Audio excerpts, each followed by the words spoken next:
Hi, I'm Ken Lobb, and I'm coming to you from the Treehouse. This is Nintendo's top secret R&D facility here in Redmond, Washington. I'm here to tell you about the Nintendo 64 hardware. I'd like to tell you about all the technical specs and, well, actually nobody really cares about technical specs. What matters is fun. We don't call it the fun machine for nothing. This is the N64 game console. It may be smaller than the Super Nintendo, but believe me, this baby is packed with power. And here we have the cartridge slot. As you probably already know, Nintendo is dedicated to the speed of pure silicon. There's only one reason: better games. You get bigger environments where you have instantaneous access through large 3D worlds. And just as important, you will never see, now loading, please wait. And here we have the expansion port. This allows you to upgrade the RAM of the system. There's some other things we can do with this port, but we can't talk about that right now. And here we have the controller ports. I'd like you to notice that we have 1, 2, 3, 4. We feel that today's action games, sports games, fighting games, racing games, they all benefit from 4-player simultaneous play. And with the Nintendo 64, you don't need a tab. And here we have the new controller. This innovative design will revolutionize the way people play video games. Let's face it, a game player's experience begins and ends with the interface. Notice the 3 prongs. This allows you to hold the controller in 3 different ways. You have the ability to hold it as if it was a traditional Super Nintendo controller, with access to a D-pad, 6 buttons on the face of the controller, as well as the L and R buttons. You have a new analog style of control with the ability to move in true 3D, where the analog stick can read not only which direction you're going in, but the amount of distance you move the stick will apply force. This gives you the ability to do things like measure walking and running or jogging. I could use it for a flying game like a traditional flight stick in an airplane. We're using this C cluster of yellow buttons to fly the camera. This will allow you to do things like zoom in and zoom out of your view and rotate left and right around your character in real-time 3D. The third configuration is to use the analog in your right hand and the digital pad in your left hand. This could maybe be used in a function where you want your character to move around, but you want to be able to have very accurate targeting. This is one of the reasons we have the Z button. The Z button could be used as a trigger while targeting with the analog stick. In the case of the Mario game, the Z button is actually used to get Mario to duck or crawl. 3D control for a 3D world. Here we have the memory pack. Fits in here. We're using this to replace traditional battery-backed RAM in our cartridges. There are several advantages to having the memory pack in the controller as opposed to in the cartridge. The main is, the memory pack will allow you to save several different games on one memory pack. There's other very new and exciting things you can do with the memory pack though. Let's say I have a baseball game and I have all the stats for my Mariners. I go to my friend's house, he has his controller with his memory pack, and I challenge him to play against my team by bringing my controller and challenging him at his house. But probably the coolest part about the controller is that there are so many different ways that you can use the controller. It's going to allow designers to do things that maybe have never been thought of before. In other words, innovation. Innovative controller equals innovative game design. And for those of you with more of a play it loud taste, we're actually going to offer the controller in several different colors. That's about it for the hardware. Now let's go to a little demo of some of the games that will be available for the Nintendo 64. While you're watching these products, remember, fun is the name of the game. Hello! So let me jump into the game. You notice that Mario's standing in this huge field outside of a big castle. Now if I take the control stick and I just move it a little bit, you notice that Mario will start to tiptoe. If I move it a little bit farther, Mario will start this kind of slow walk. Crank it and he goes full out sprint. Whip it in circles. Full 360-degree control. 360! Okay, now I'm gonna cruise up into this castle, because that's where most of the levels are. Go, little man, go. Whee! What kind of skills do you have, little man? Now that I'm inside of the castle, before I go show you a level, I'd like to show you some of the cool things that Mario can do. Now, I'm sure you've seen traditional Mario games. You know that Mario can do things like climb and jump on enemies, but now Mario's got some stunts. Check out Mario, man, doing those backflips. If I push the Z and then push jump, Mario does a layout double backflip. Awesome. If I like run along, push Z jump, whoa, Mario jumps a mile. Oh, look at that. Did you see him climb? I can get Mario to do things climbing trees. I can get Mario to do things by hanging on ledges. I can do a ton of stuff with Mario. Oh, did you see that? Yo, you see the way he went to that door? I'm kidding. Here we go!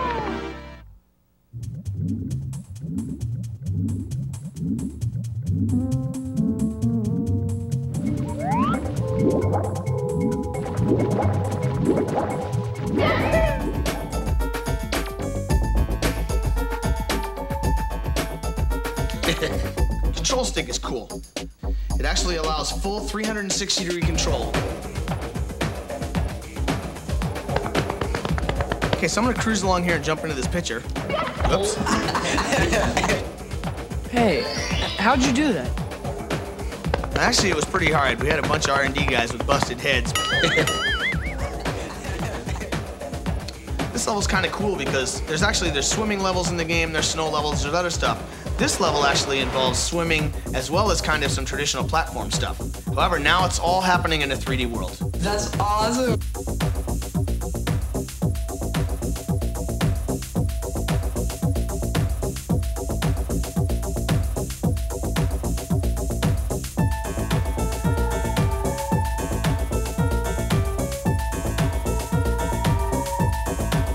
Smooth.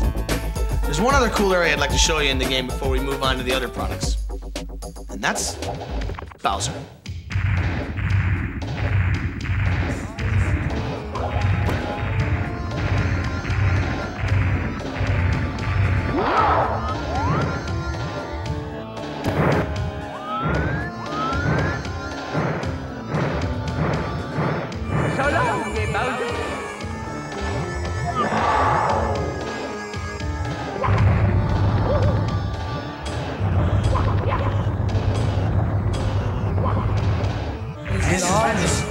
I'm not going to go all the way through this level, but I just want to show you some of the cool things you can do in here.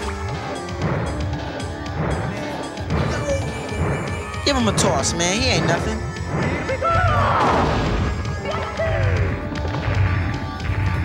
Anyway, I think I could go on for about the next 20 hours telling you about Mario 64, but I think it's time we move on to Armand, who's going to show you Pilot Wings.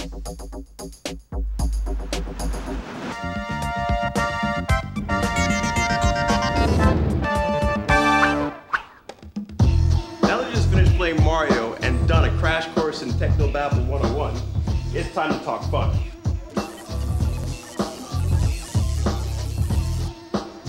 What's really different about Pilot Wings is that you get to deal with more than just airplanes. You've got hang gliders, you've got rocket packs, and you've got gyrocopters. It's the most unique flight simming game you've ever played in your life. When you're playing the game, you feel like that you're actually in the game. For example, in this hang glider level, there's going to be some rings you got to fly through. That's the first part of it.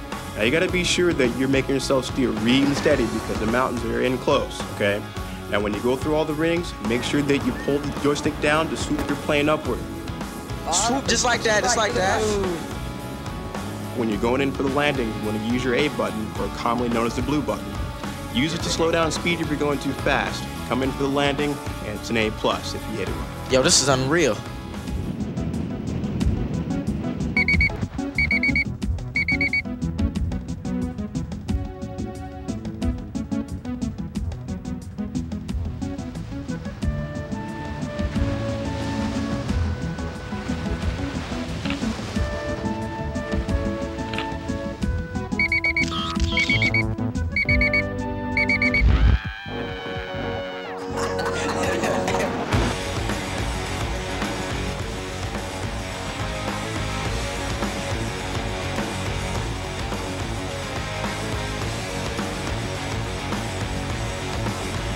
When you get to the point where you think you're actually good at this game, try this. Try getting at least a silver or gold medal in all 3 events, and you're gonna open your way up into some new hidden levels, like the cannonball stage. One thing that's really cool about the cannonball is that you can use the R button to change your camera angle, and that way you get a true feeling of yourself being in a real-time 3D environment. The jungle hopper. Haha, that's one of my favorites. In this area, the object is to jump across the USA. Now you want to use your analog joystick once again to make sure that you get the longest jump possible. You jump over this building here, and then you go around the bend and try to find the best way to get to the actual goalpost.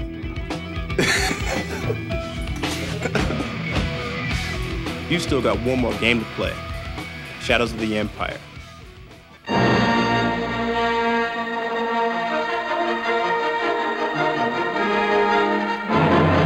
Well, I guess you 2 guys are here to see Star Wars Shadows of the Empire.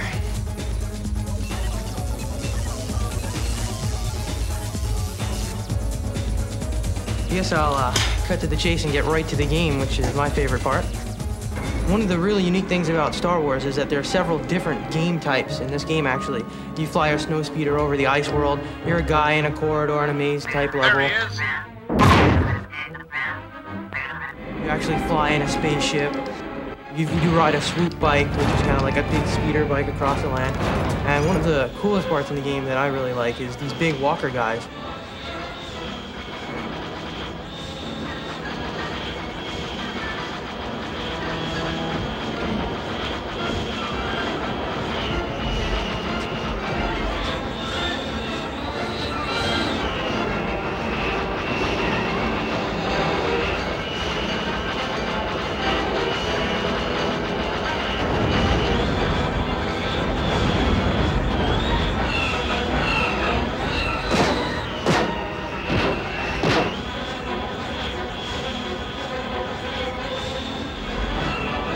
actually fly around them and wrap them up with a tow hitch.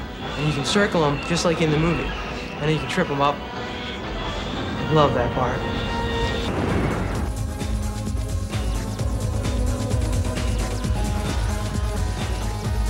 The world is in real 3D, so I can look around and go anywhere I want. But I can also aim and shoot up at enemies that are high, low. I can strafe and run and shoot in different directions. You're out there, Henry. I can jump over objects. I can actually duck and fire at some of the stormtroopers. I can get different weapons to fire, the flamethrower to kill these big ice monsters. Okay, this is the flying over the Star Destroyer. And here you actually can zoom in to the cockpit. In every level, there's different views. You can zoom in and out. You can watch the guy from a third-person view, or you can actually watch from a first-person view. Here I have to destroy all these TIE fighters, watch out for asteroids. As you can see, the explosions here are just as good as the other level. Whoa! Yeah. I just love that part.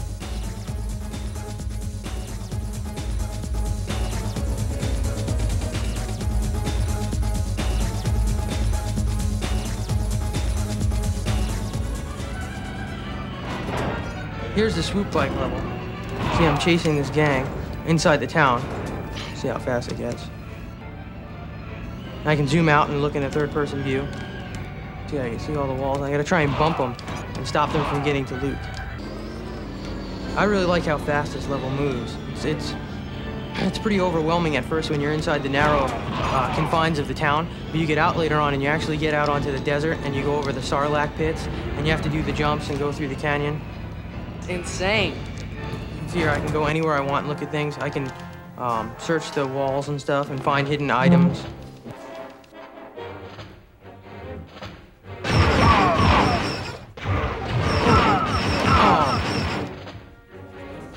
Well, that's just some of Star Wars Shadows of the Empire. Whoa, those are 3 great games. We've only scraped the surface. There's more?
N64 rules. You still want more?